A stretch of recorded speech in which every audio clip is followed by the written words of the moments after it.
నువ్వు ఈ మధ్య ఎప్పుడు చూసినా ఫోన్తోటే కనిపిస్తున్నావు. ఏం చేస్తున్నావు? నేను రీల్స్ చూస్తాను, ఫ్రెండ్స్తో సోషల్ మీడియాలో చాట్ చేస్తాను. అది చాలా సరదాగా ఉంటుందమ్మా. అవును, సరదాగా ఉంటుంది. కానీ సోషల్ మీడియా కొన్నిసార్లు ప్రమాదకరం అవుతుంది అని కూడా తెలుసా? ప్రమాదకరమా? ఎందుకమ్మా? ఎందుకంటే అక్కడ మనకు నిజంగా తెలియని వాళ్ళు ఉంటారు. వాళ్ళు చాలా స్వీట్గా మాట్లాడతారు, కానీ వాళ్ళు ఎవరో నిజంగా మనకు తెలియదు.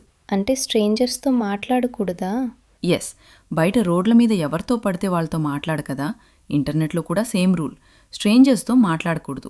సరే అమ్మా, కానీ నా ఫ్రెండ్స్ ఫోటో షేర్ చేస్తుంటారు, నేను కూడా షేర్ చేయొచ్చా?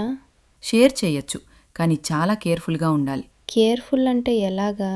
పోస్ట్ చేసే ముందు ఈ 3 క్వశ్చన్స్ నువ్వు అడుగు. దీన్ని నా పేరెంట్స్ చూస్తే నేను ప్రౌడ్గా ఫీల్ అవుతానా లేదా? ఇది ఎవరినైనా హర్ట్ చేస్తుందా? షేర్ చేసిన తర్వాత నేను రిగ్రెట్ ఫీల్ అవుతానా లేదా అని.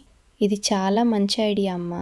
ఇక నుంచి ప్రతిసారి ఆలోచిస్తాను. Very good. My dear parents, మీ పిల్లలకు కేవలం ఫోన్ ఇచ్చి వదిలేయకండి. దాన్ని వాళ్లు సేఫ్గా ఎలా వాడాలో కూడా నేర్పించండి. ఏది మంచిదో, దేనివల్ల ఇబ్బందులు వస్తాయో అన్నది ఓపికగా ఎక్స్ప్లెయిన్ చేయండి. ఈ మెసేజ్ని మీ పిల్లలకి షేర్ చేయండి.